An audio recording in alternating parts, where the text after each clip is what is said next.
Deepti, આયુષની body ક્યાં છે?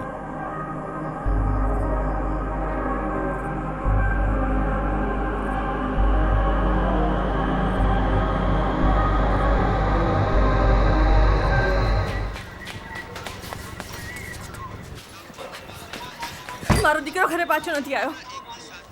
સાંભળો ને તમે. શું? આયુષ મારો સન છે, એ ઘરે નથી આવ્યો અને ક્યાંય મળતો પણ નથી. તમે ક્યાં રહો છો? હા, એરિયામાં જ રહી. આ એરિયા તો બહુ મોટો છે બેન. Vallabh apartment 4 number. તમે કોણ? સુનિલ ત્રિપાઠી, મારી દીકરી છે દીપ્તિ. લખો ને. અરે ભાવિક સાહેબ આયા કે નહીં? ના સાહેબ, હજુ વર્ધીમાં જ છે.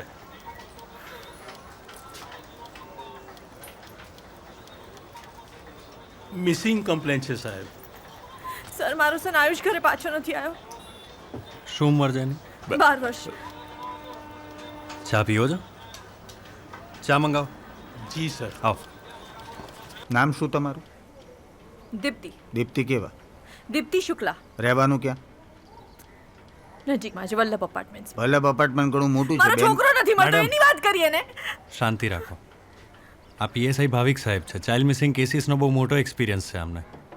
લો તમે ચા પીઓ. બોલો, પહેલેથી કહો.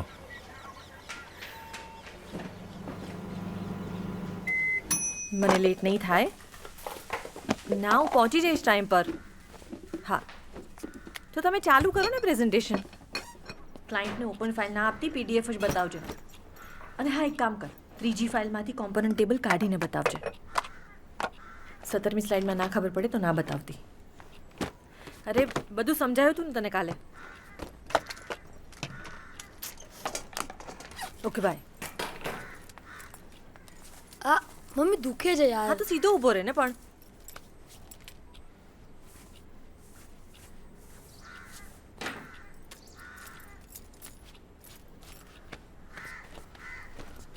એ ઊભો રહે.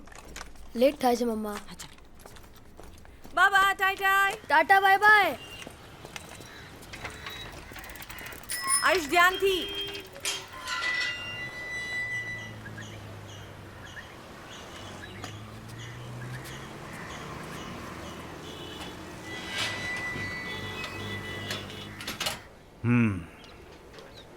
તો એ નિશાળેથી બંક મારીને ક્યાં ગયો એવું બને?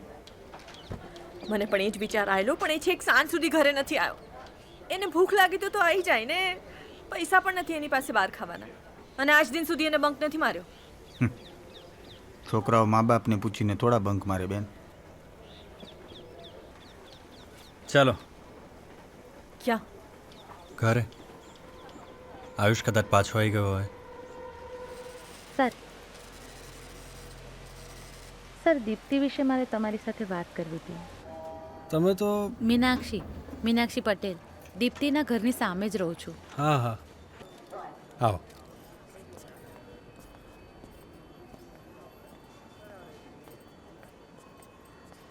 સર, દીપ્તિ ને આયુષ વચ્ચે બહુ ઝઘડા થતા હતા. એટલે આયુષ તો સાવ 12 વર્ષનો, એવા તો કેવા ઝઘડા થતા હતા? એટલે નાનો છોકરો હેરાન કરતો હોય તો આપણે વઢીએ ને એવું બધું તો ખરું, પણ એમના ઘરમાં થોડું વધારે જ થતું હતું. આમ મારવાના, વસ્તુ પડવાના, તૂટવાના એવા બધા અવાજો આવે રાત્રે, ને આયુષના રડવાના પણ. એ દિવસની આગલી રાત્રે પણ આવા કોઈ અવાજો સાંભળ્યા હતા તમે? હા, એટલે આવું તો રોજ થતું હતું. એટલે આગલી રાત્રે પણ આયુષ સવારે સ્કૂલ જવા નીકળ્યો ત્યારે પણ ઝઘડો થયેલો? આયુષને મેં નહોતો જોયો સર. એટલે દીપ્તિને આમ હાથ હલાવતી જોઈ હતી, પણ આયુષને નહોતો જોયો સર.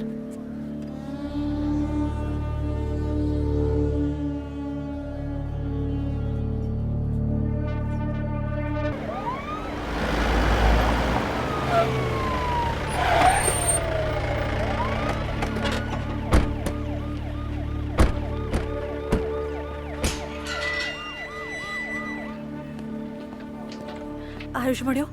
તમારું ઘર ચેક કરી શકીએ? પણ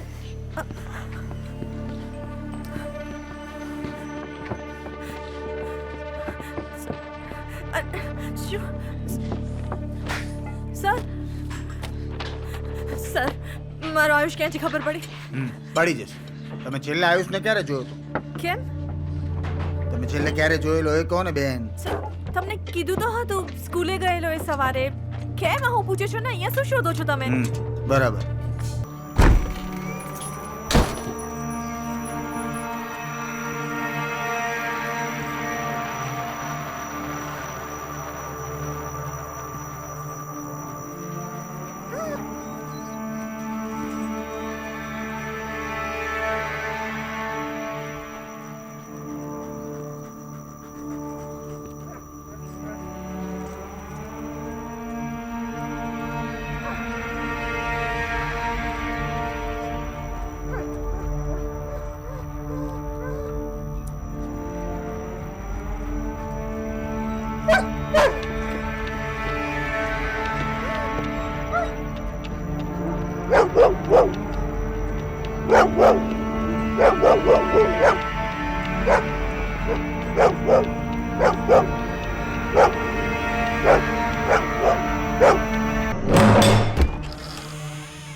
હા, એટલે એ મોબાઈલમાં ગેમ રમતો હતો.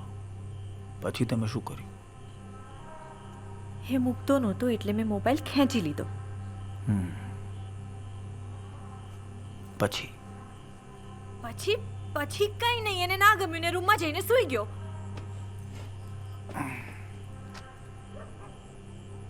પગ લૂછણિયા નીચે લાલ ડાકો શેનો છે? એ હે? વાઇનનો છે. તમે વાઈન? ટાઈમ થયો વાતને. હું વાઇન પીતી હતી ને બોટલ તૂટી ગઈ. તો સીડી પર બેસીને વાઈન પીતા હતા? ના, બેઝમેન્ટમાં. એકલા? હા પાકું? હા. તો સીડી પર વાઈન ઢોળાય કેમ નહીં? હું ઉપર આવતી હતી ને સીડી પર પગ લપસ્યો, નીચે પડી તો બોટલ તૂટી ગઈ. વાઈન નીચે પીતા હતા, બોટલ ખાલી થઈ ગઈ હશે ને? અરે તો મેં કઈ બધી નહોતી પીધી.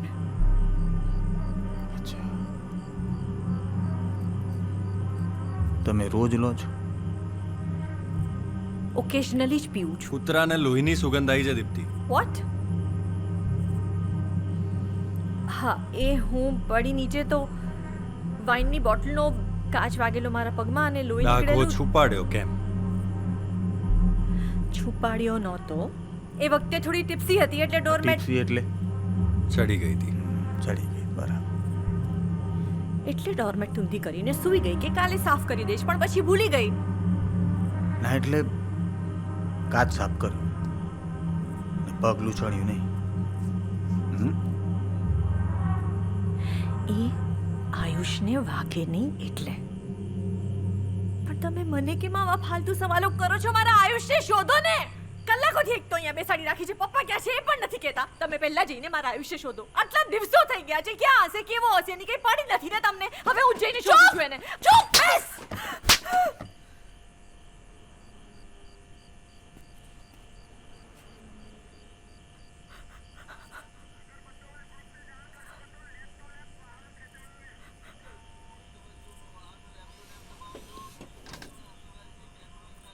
દીપ્તિ, આયુષને તે માર્યો છે? થઈ જાય એવું, તારો વાંક નથી. એ સમજતો નહીં હોય, ઝઘડામાં ગુસ્સામાં ધક્કો વાગી ગયો, એ પડી ગયો, એમાં એનો વાંક નથી. મારો આયુષ જીવે છે. એને ઘરેથી નીકળતા કોઈએ નથી જોયો, અને સ્કૂલે જતા પણ. શું મેં એને બેગ આપી, ટિફિન આપ્યું, એને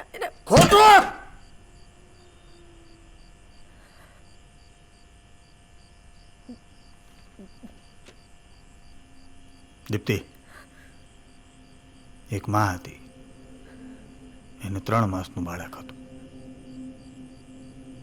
એ બાળક છે ને દિવસ રાત રડ્યા કરતું હતું.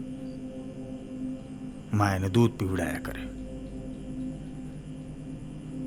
માં દિવસ રાત ઊંઘી નહોતી શકતી, જાગ્યા કરતી હતી.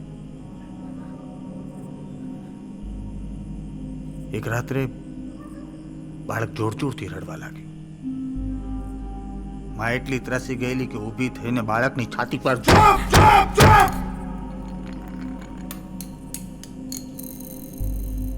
માએ બાળકની પાસળીઓ તોડી નાખી. થોડી વાર પછી બાળકના પિતા આવ્યા.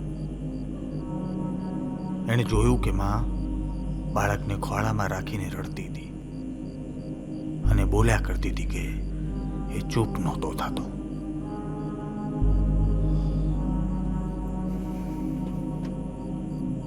ગુસ્સામાં ઘણી વાર થઈ જાય આવું.